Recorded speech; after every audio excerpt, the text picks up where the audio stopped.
Let's talk about nonstick cookware, specifically Teflon.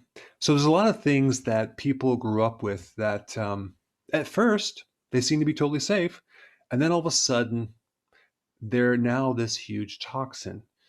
There's all sorts of toxins in Teflon, especially when you're heating it and breaking down certain elements in the lining of your pots and pans. There's 6 toxic gases that are emitted. 2 of them are global pollutants, and 1 is even lethal at low doses. So when there's a high amount of temperature, you get this degradation of this chemical, which is similar to a nerve gas. I'm not kidding. And so it can lead to liver damage, immune dysfunction, thyroid dysfunction, chronic kidney dysfunction, infertility, and the list goes on and on. But this is what I want to know.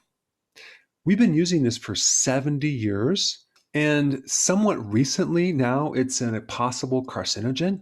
I mean, where were the studies 70 years ago? How did this get passed? So check this out. I'm going to read something to you. The chemical PFOA persists indefinitely in the environment. What does that mean? It means that it doesn't break down.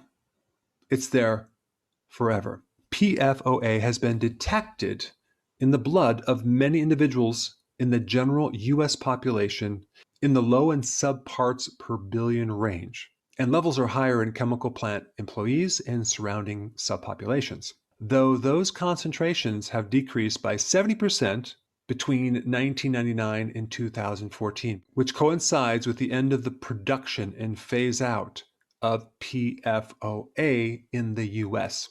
Now, you're probably saying, wait a second, how can it be in every single person's blood?